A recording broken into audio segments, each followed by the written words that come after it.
तो कुछ पॉइंट लिख लेंगे, क्वेश्चन में ऐसे आता है ना, पूर्ववर्ती, अनुवर्ती, ये क्या होता है? हाँ? पहले वाला अनुवर्ती, बाद वाला। तो जैसे मैंने अनुपात लिखा तो अनुपात के लिए हम ये चिन्ह लगाते हैं, ठीक है, x अनुपात y। तो इसमें x जो है y का वो क्या है? पूर्ववर्ती है, ठीक है। x को पूर्ववर्ती कहेंगे और y को अनुवर्ती कहेंगे।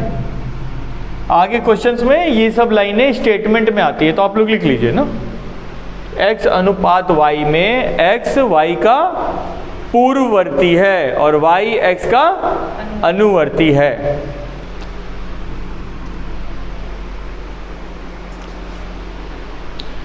इसी को x बटा y के रूप में भी लिखा जा सकता है, x बटा y के रूप में भी लिखा जा सकता है।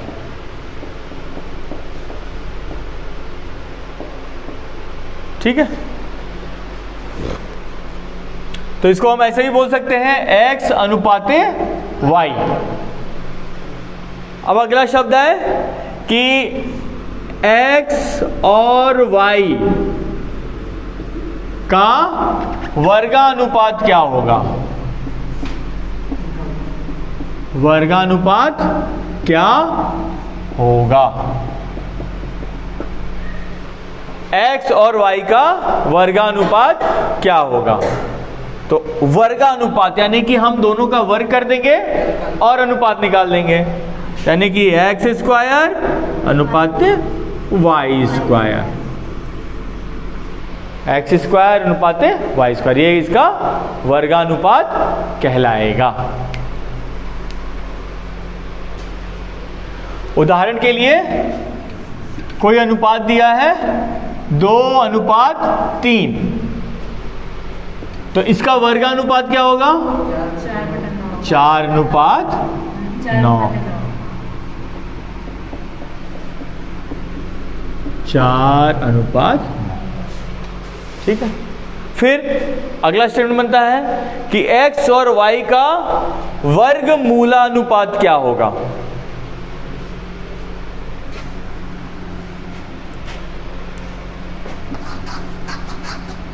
x और y का वर्गमूलानुपात है ना, वर्गमूलानुपात क्या होगा?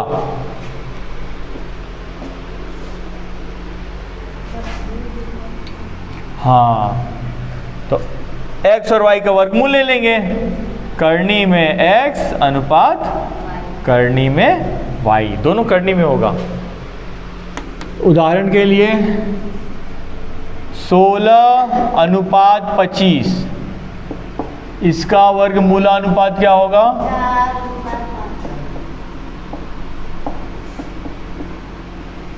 तो दोनों का वर्गमूल निकाल लेंगे। 4 किसका वर्ग है? 16 किसका वर्ग है? 4। 4 2 का वर्ग है, ठीक है। मैं पूछा 4 किसका वर्ग है? 2 का। 16 किसका वर्ग है? 4 का। और 25 किसका वर्ग है? 5 का। तो इनका दोनों का वर्गमूल निकालेंगे तो आएगा 4:5। ओके, फिर वर्गमूलानुपात हो गया तो घना अनुपात क्या होगा? यदि x और y कोई दो संख्या है, x और y दो संख्या है, तो इसका घन अनुपात है ना, घनानुपात होगा ना, घनानुपात क्या होगा। यदि x और y कोई दो संख्या है तो इसका घनानुपात क्या होगा? तो x क्यूब अनुपात y क्यूब, घन कर देंगे, घन का मतलब घात 3, ठीक है। तो यदि x बराबर 3 और y बराबर 7 हो तो x और y का घनानुपात क्या होगा? x बराबर 3, हाँ 27 अनुपात 7 का क्यूब 243, 2 4 3, 49 में 7 पे गुणा करिए, 7 9 63 का 3 और 7 चौका 28 और 6 34, 3 4 3, याद रखना है ना। 27 अनुपात 343, मैंने 243 बोल दिया था, शायद 343 बोला था, हाँ 343, ठीक है। तो ये हो गया मेरा x और y का घनानुपात, ठीक। वैसे ही घनमूलानुपात हो जाएगा।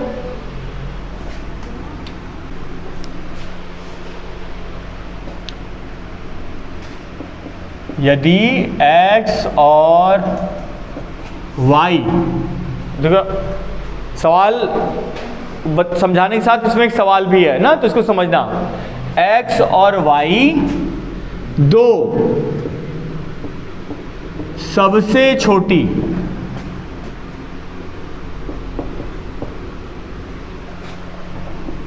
क्रमानुगत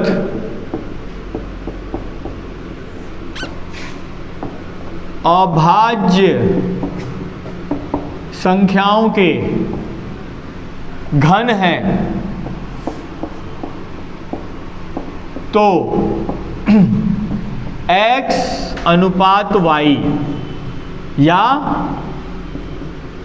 नहीं, x अनुपात y नहीं ना, तो इनका घनमूलानुपात कितना होगा ना?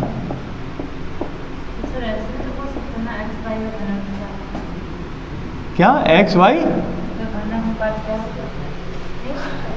इसमें क्वेश्चन भी छुपा है आपको समझाने के साथ साथ। घनमूलानुपात क्या होगा?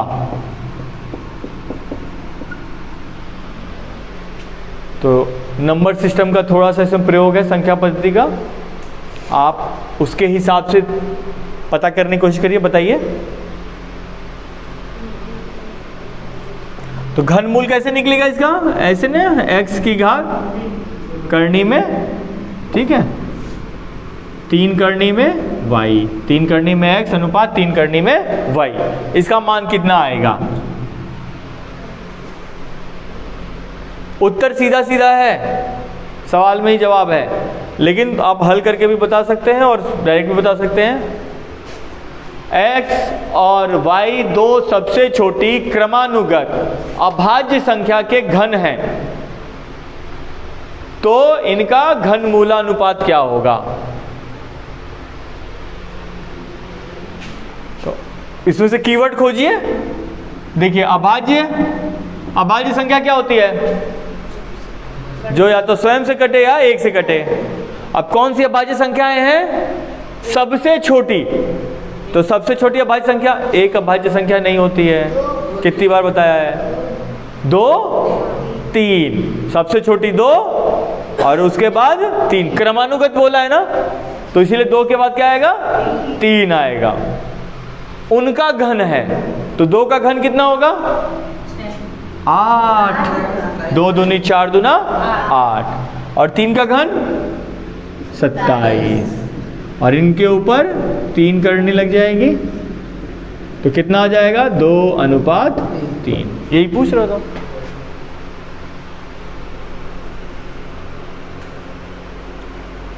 ऐसे क्वेश्चन पूछता है ना आपके कांस्टेबल में, इस तरह के डायरेक्ट क्वेश्चन हैं, अभी कराएंगे वो हम क्वेश्चंस, ठीक है। अब इसी में क्वेश्चन में थोड़ा सा, अगर बस मैं यहां पर चेंज कर दूं थोड़ा सा कि यदि x और y दो सबसे छोटी विषम अभाज्य संख्या के घन है तो उत्तर वही रहेगा, बदल जाएगा कितना? हाँ ठीक बोल रहे हैं, 3 और 5। तो 3 का घन 27 और 5 का घन 125। अनुपात तो मेरा यही बनेगा 3:5। लेकिन इसमें आपको कुछ भी संख्या नहीं दी, फिर भी आप उत्तर निकाल सकते हैं ना, ये रीजनिंग ही तो है। थोड़े से नियम मालूम रहे तो हम कर सकते हैं। जैसे एक क्वेश्चन इसमें है कि मतलब मैथ का नहीं है, वो बुद्धि लब्धि का है। पूछा है कि जैसे मान लो आप में से 2 बच्चियां, सुनीता जो मुख्यमंत्री की बेटी है और अनीता जो एक बहुत ही समृद्ध किसान की बेटी है, दोनों सिविल सेवा परीक्षा का फॉर्म भरे हैं, ठीक है? तो इनमें से कौन सा ऑप्शन सही होगा? ए, अनीता की फीस सुनीता से ज़्यादा लगेगी, बी, सुनीता की फीस अनीता से ज़्यादा लगेगी, सी, दोनों की कोई फीस नहीं लगेगी, शुल्क माफ़ी है, या डी, दोनों पूरे पूरे पैसे देंगे? डी वाला होगा। अच्छा, तो आपको ये जानना चाहिए कि लड़कियों की भागीदारी बढ़ाने के लिए आयोग जो है ना, लड़कियों को मुफ्त फॉर्म भरने के लिए देता है। आप यूपीएससी का फॉर्म भरेंगे ना, 0 फीस। तो सिविल सेवा परीक्षा बोला ना, आपको ये वर्ड पकड़ना था वहाँ पे, ठीक है? किसको? नहीं, आयोग की परीक्षा अलग होती है। अभी जो कांस्टेबल वाला हो रहा है वो अलग है, लेकिन जो यूपी पीसीएस होगा ना, उत्तर प्रदेश आयोग, ठीक है? उत्तर प्रदेश पीसीएस है ना, इंग्लिश में होता है प्रोविंशियल सिविल सर्विसेज, है ना? तो उत्तर प्रदेश आयोग जो परीक्षा कराएगा उसमें लड़कियों की फीस नहीं होती, शायद कुछ है 25 रुपये है या कम है, ठीक है? लेकिन जो केंद्र सरकार कराती है ना, उसमें लड़कियों की फीस नहीं लगती उनकी परीक्षाओं में। यूपीएससी में फीस नहीं लगता है, लड़कियों का फ्री वो है। और भी आप शायद देंगे, मुझे क्लियर नहीं बट देखूंगा, लेकिन सेंट्रल गवर्नमेंट की जो भी परीक्षाएं होती है उसमें लड़कियों की फीस माफ़ी रहती है। आप एसएससी का एग्ज़ाम देंगे उसमें फीस लड़कियों की नहीं लगती है। एक होता है व्युत्क्रमानुपात।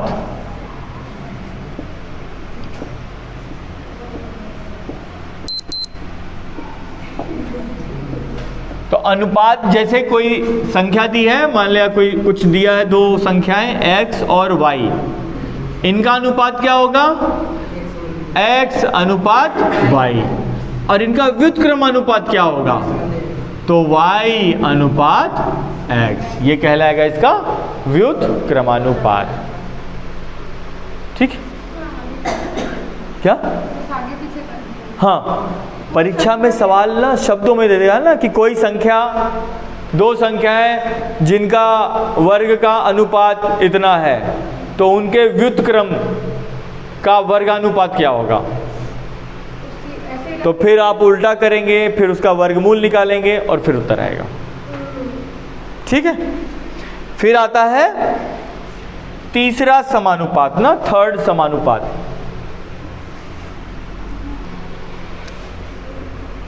थर्ड समानुपात, अभी फिर हम इस पर क्वेश्चन करेंगे। जैसे कोई संख्या दी है x अनुपात y, ठीक? अब मुझे निकालना है कि x अनुपात y अनुपात z क्या होगा,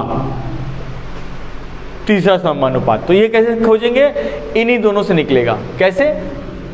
तो हम इसको इस तरह से लिख सकते हैं, x अनुपात y समानुपात y अनुपात z, इस तरह से प्रदर्शित करते हैं। तो जो इससे मुझे उत्तर मिलेगा वो मेरा मिलेगा x अनुपात y अनुपात z।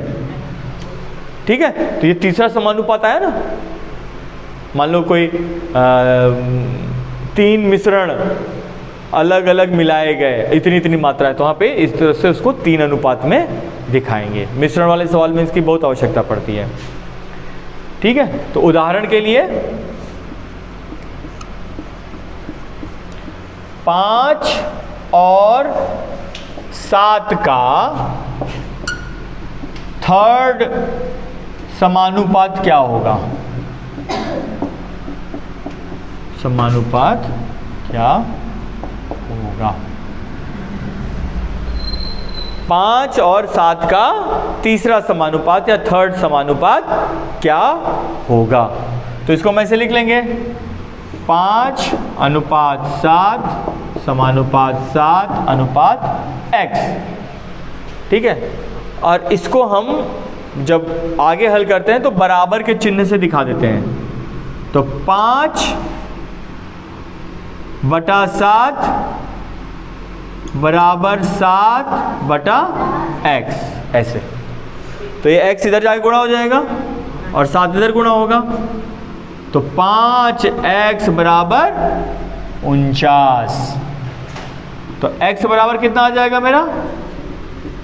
49 बटा 5। ठीक है, ये हो गया मेरा तीसरा समानुपात। तो यहां पे हम इसको ऐसे लिख सकते हैं, 5 अनुपात 7 अनुपात 49 बटा 5। तब देखिए, जब 2 संख्याएं दी थी तो हम तीसरा समानुपात निकाल रहे हैं। जब 3 संख्याएं मिल जाएंगी या 3 संख्याएं दी होंगी तो हम उससे चौथा निकाल सकते हैं। तो अगला है चौथा या फोर्थ समानुपात।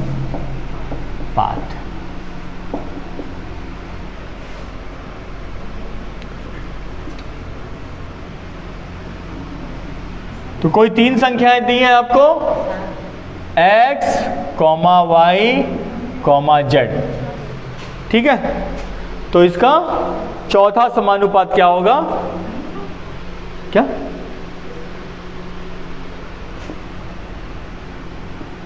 तो इसका फोर्थ समानुपात होगा x अनुपात y समानुपात z अनुपात x y z हो गया, मान लो a रख लो। ये इसका चौथा समानुपात आएगा। ठीक, उदाहरण के लिए यदि x y z के मान 2, 3, 5 हैं तो इसका चौथा समानुपात क्या होगा?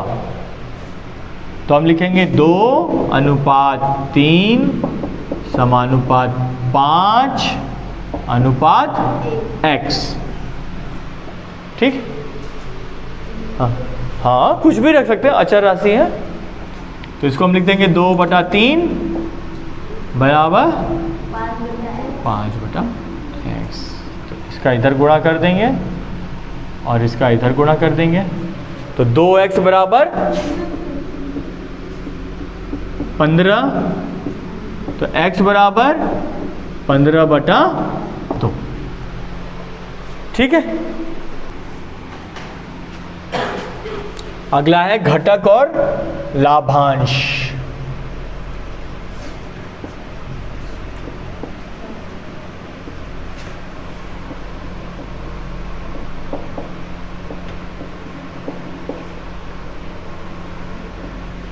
घटक और लाभांश, कंपोनेंडो और डिविडेंडो कहते हैं इसको।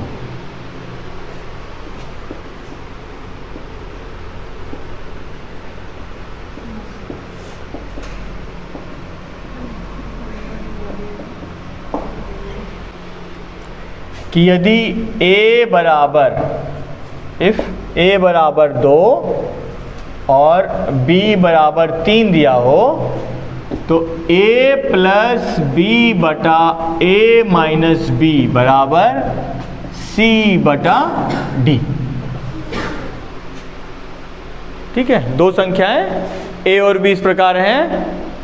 अगर a बराबर 2 और b बराबर 3 है तो अगर a में मैं b को जोड़ूँ, a में b को घटाऊँ तो मेरा अगला अनुपात c बटा d मिल जाता है। ठीक है, तो a बराबर 2, b बराबर 3 मान रख दीजिए और 2 माइनस 3, तो यह आ जाएगा आपका 5 बटा 1 माइनस 1। ठीक है, तो c हो गया मेरा, इससे क्या c आ जाएगा 5 और d आ जाएगा माइनस 1। ठीक है, ओके। अगला देखते हैं, मध्यानुपात। आगे क्वेश्चन करेंगे तो हमें मजा आएगा बहुत।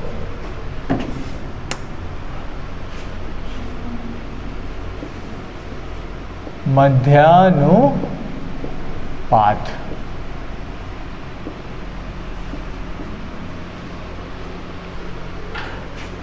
यदि दो संख्याएं a b हैं तो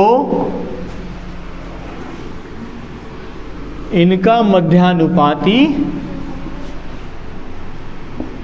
इनका मध्यानुपात होगा करनी में a इंटू बी। ठीक है, 154 मीटर लंबी रस्सी के, इधर देखो, बात नहीं करो आपस में। 154 मीटर लंबी रस्सी को 9:5 के भाग में विभाजित किया जाता है, तो छोटे टुकड़े की लंबाई कितनी होगी? तो कोई रस्सी है इतनी बड़ी, उसके 9:5 में, यानी कि 2 टुकड़ों में काटा गया, तो एक टुकड़ा कितना लंबा है? इसी पूरी रस्सी में एक टुकड़ा 9 भाग में काटा गया है, दूसरा टुकड़ा 5 भाग है, 2 टुकड़े में काटा गया। एक जो है पूरी रस्सी का 9 भाग है और एक जो है 5 भाग है, तो इन दोनों को जोड़ूंगा तो पूरी रस्सी की लंबाई निकल जाएगी ना। तो अगर इन अनुपात को जोड़ दूं तो इससे मालूम चल जाएगा कि रस्सी को कितने टुकड़ों में अनुपात में बराबर विभाजित किया जा सकता है। तो 9 + 5 कितना हो जाएगा? 14। ये 14 क्या हो गया? 154 के बराबर हो गया। यानी कि इस रस्सी को मैं 14 बराबर भागों में बांटूंगा और हर एक को जोड़ूंगा तो कितना हो जाएगा? 154 मीटर। तो सवाल पूछ रहा है कि जो छोटा टुकड़ा है वह कितना लंबा है। तो 14 में से 5 भाग छोटा वाला टुकड़ा है, तो इसको हम ऐसे लिख सकते हैं 5/14 गुना कुल लंबाई कितनी है? 154 मीटर। हल करेंगे तो कितना आ जाएगा? 14 का पारा कितनी बार पढ़ेंगे? 154 आएगा 11 बार, और 11 गुने 5 55 मीटर। ये आ गया उत्तर। इजी है ना, सरल सा है।